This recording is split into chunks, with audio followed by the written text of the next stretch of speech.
Mumbai crime branch के unit 10 और unit 12 को मुंबई में कुछ कॉल सेंटर्स के बारे में इंफॉर्मेशन मिली थी। वो इंफॉर्मेशन वेरीफाई करने के लिए हमने अलग अलग टीम बनाई थी, जिसे हमारे यूनिट 10 के पुलिस इंस्पेक्टर दीपक सावंत साहब ने और यूनिट 12 के हमारे नवनाथ जगताप साहब ने लीड किया था, और दोनों जो डिवीजन के एसीपी है उन्होंने भी लीड किया था।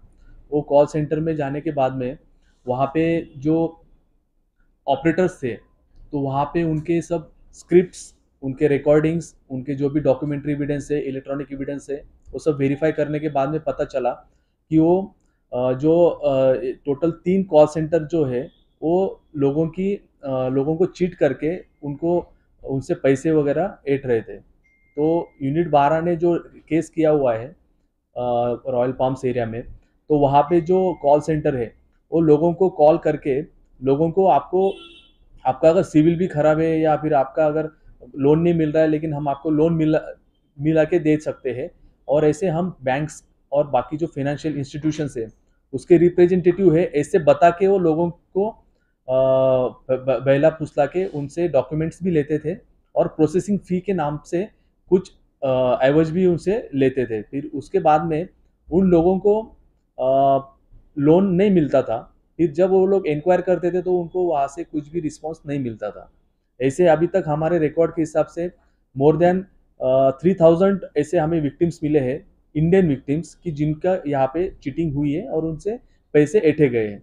उसी विक्टिम में से एक विक्टिम ने हमारे पास में कंप्लेन किया है, उनकी हमने उसके एफआईआर करके वहाँ से हमने टोटल 24 आरोपियों को हमने अटक किया है। उसमें से 18 पुरुष है और 8 और 6 महिला आरोपी है। उसमें से ओनर भी को भी हमने अरेस्ट किया हुआ है। बाकी ऑपरेटर्स, टीम मैनेजर, उनको भी अरेस्ट किया हुआ है। बाकी हमारे जो 2 टीम्स थी, यूनिट 10 की जो ऑफिसर ने उनको लीड किया था, वहाँ पे जाने के बाद में पता चला कि वहाँ पे 2 कॉल सेंटर से वो जो फॉरेनर्स है, स्पेशली एक देश के नागरिकों को उसी देश से हम कॉल कर रहे ऐसे बता के उनको कुछ मेडिसिन टैबलेट्स के बारे में उन्हें बता के उनसे पैसे वगैरह डॉलर्स में लेके उनको अलग अलग वॉलेट्स से उनसे पैसे लिए जा रहे थे। इस तरीके से फॉरेनर्स का भी इसमें चीटिंग हो रहा है करके हमें इसमें पता चला है। तो वहाँ से भी हमने टोटल 12 आरोपियों को अटक किया हुआ है। बहुत सारे हमें मोबाइल फ़ोन्स मिले हैं, बहुत सारा डेटा मिला है। हमने वहाँ से हार्ड डिस्क, लैपटॉप्स, डेस्कटॉप्स, वहाँ के सीपीयूज़, वहाँ से जो भी हमें इलेक्ट्रॉनिक बाकी एविडेंसेस मिले हैं, वो भी हमने जो अभी नए प्रोसीजरल कोड है उसके हिसाब से हमने उसको जब्त किया हुआ है। सभी आरोपियों को हम कोर्ट में प्रोड्यूस करने वाले हैं और उनको आगे का इन्वेस्टिगेशन, उनसे थरो इन्वेस्टिगेशन किया जाएगा। तो मोडस ऑपरेंडी क्या है सर? मोडस ऑपरेंडी में जो 2 कॉल सेंटर्स जो यूनिट 10 में पकड़े गए हैं जोगेश्वरी वेस्ट में, वो दोनों का सेम है। वो लोगों को, फॉरेनर्स को कॉल करके उनसे पैसे ले रहे थे। जो आरए पुलिस स्टेशन के जुरिडिक्शन में केस हुआ है, वहाँ से भारतीय नागरिकों को ही कॉल करके उनसे उनको लोन वगैरह दिला देने का झांसा लगा के उनसे प्रोसेसिंग फी के नाम से बहुत सारी रकम ली जा रही थी। जो लोगों को लोन नहीं मिला उनको वापस लोन मिल सकता है करके वापस भी उनसे पैसे लिए गए। ऐसे हमारे पास में जिसकी हमने एफआईआर ली हुई है, उनको 2 बार उन्होंने उनसे प्रोसेसिंग फी के नाम से उनसे पैसे लिए हुए हैं। ऐसे उन्होंने जिन लोगों को फंसाया, ऐसे 3000 से भी ज़्यादा लोगों को हमको अभी तक हमको डेटा मिला हुआ है। और ये जो कॉल सेंटर्स है, दोनों भी कॉल सेंटर्स 2 साल से ज़्यादा इससे चल रहे थे। तो अभी उसके आगे की तरीके का चल रही कि पहले से भी ये इसी तरीके से काम कर रहे थे, इसी जगह पे काम कर रहे थे, मोडस यही थी। इसके बारे में आगे की तरीके का चल रही है। फीस कितनी वसूल करते थे कैंडिडेट? प्रोसेसिंग फीस जो रहती थी वो नॉर्मली 1400-1500 रुपये लेते थे। अभी तक तो पता चला है कि 1475 रुपये लेके वो करते थे। जिसकी हमने एफ आई आर ली, उससे 2 बार किए, उन्होंने फीस ली हुई है, 2950 रुपये लिए हुए। तो उनका ये भी मोडस रहता होगा कि कम अमाउंट लेने के बाद में कोई एफ आई आर करने नॉर्मली इतनी दूर से कोई आएगा नहीं, किसी दूसरे सिटी का कोई आदमी रहेगा तो कोई एफ आई आर करने जाएगा नहीं। ऐसे उनको लग रहा था करके वो प्रोसेसिंग फीस जो ले रहे थे वो 1475 रुपये ले रहे थे। लेकिन बहुत सारे लोगों से उन्होंने double double triple triple times भी उन्होंने पैसे लिए हुए। अभी तक तो हमको प्राइमा फेसी इन्वेस्टिगेशन में पता चला हुआ है। How many cash you have recovered from the bank and have you investigate the bank? उसका मनी ट्रेल अभी हम सर्च कर रहे हैं, बिकॉज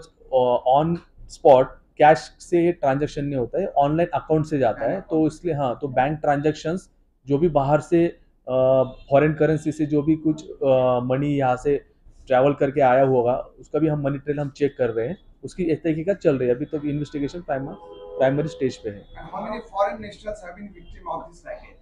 अभी तक तो उसमें दो जो कॉल सेंटर्स हमने जो पकड़े हुए हैं, उसमें तो पता चल रहा है कि उन्होंने बहुत सारे लोगों को फंसाया होगा, बट वो फॉरेनर्स होने की वजह से उसका डेटा अभी हम वेरीफाई कर रहे हैं, बट उनकी चीटिंग हुई है ये समझ में अभी तक तो एक कन्फर्म हुआ है। त्याच्यामध्ये मुंबईची कारवाई आहे, त्याच्यामध्ये कोणती मेडिसिन्स होती, म्हणजे आधी अशा अनेक केसेसमध्ये वायग्रा वगैरे येस येस, त्याच मेडिसिन त्याच्यामध्ये वापरलं गेलं होतं, वायग्रा वगैरे याच गोळ्या त्याच्यामध्ये।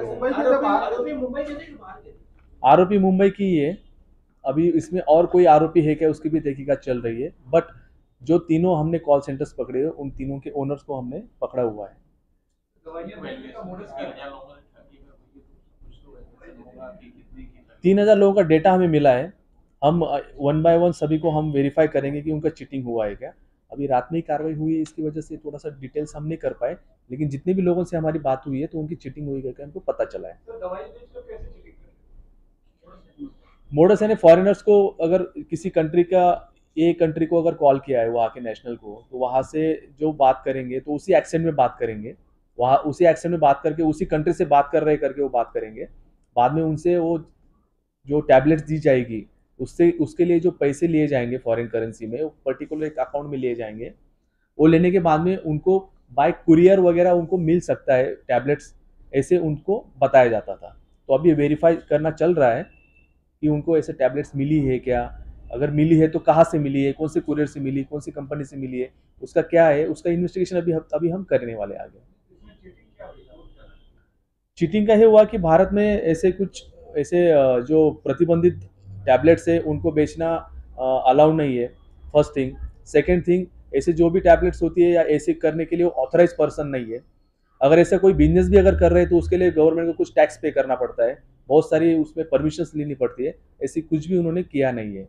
इसके लिए हमने इस केस में जो हमने लगाया, तो इंडियन टेलीग्राफ एक्ट के सेक्शन 25A भी हमने इसमें लगाया हुआ है, भारतीय न्याय संहिता के सेक्शंस भी हमने इसमें लगाए हुए हैं, और IT एक्ट के भी सेक्शंस हमने, पर्सोनेशन के सेक्शंस हमने सेक्शन 66C हमने इसमें इन्वॉल्व किया हुआ है।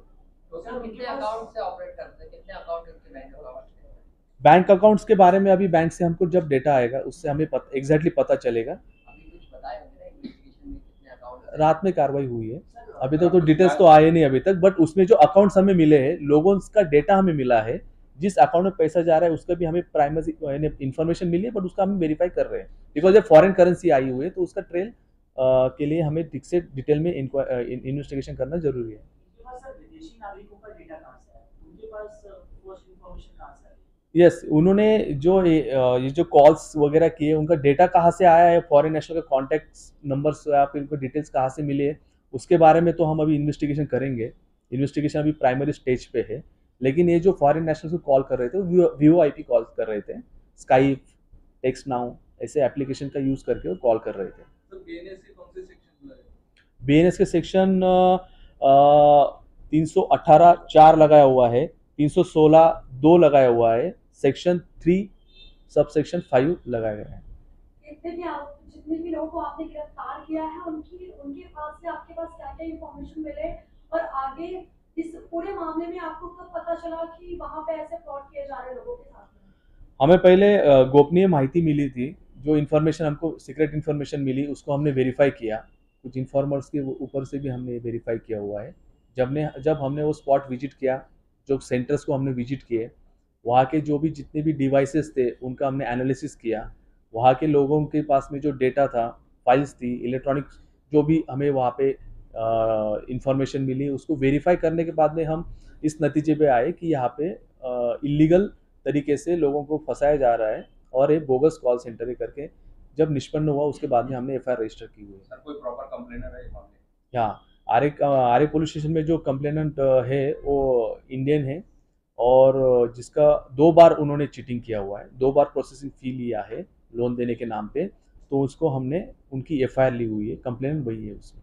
फॉरेनर कोई नहीं कंप्लेंट किया। इसमें फॉरेनर्स जो है, तो फॉरेनर्स के बारे में फॉरेनर्स की चीटिंग हुई है करके हमें इसमें पता चला है। तो इसमें कंप्लेन जो बाकी 2 कॉल सेंटर है उसमें गवर्नमेंट की तरफ से हमने तो दिया है। किस कंट्री के फॉरेनर्स है? US, Thailand, Dubai, south east? Country का नाम मेंशन करना सही नहीं रहेगा। तो मुद्देमाल क्या-क्या बरामद किया? मुद्देमाल में अभी तक हमने laptops, hard disk, desktop, mobile phones, pen drives, वहाँ पे कुछ फाइल्स है, वो हमने बरामद की हुई है। सर, वो जो 4 लड़कियां पकड़ी गई, उनका क्या रोल था इस कॉल सेंटर रैकेट में? एज यू सेड कि 4 महिलाएं, 6 जो महिलाएं थी वो जी। एज अ टीम मैनेजर काम करती थी। उनका बैकग्राउंड क्या है? वो अभी पता चल रहा है, वो जस्ट पढ़े लिखे हैं, थोड़ा उनका एक्सेंट में बात करना आता है लोगों को, जो उनके team as a team manager उनको नीचे के उनको कैसे बात करना है, कस्टमर को कैसे उनको कन्विंस करना है, उस तरीके से उसके ऊपर देख रेख निगरानी करने के लिए वो वहाँ पे काम करते थे।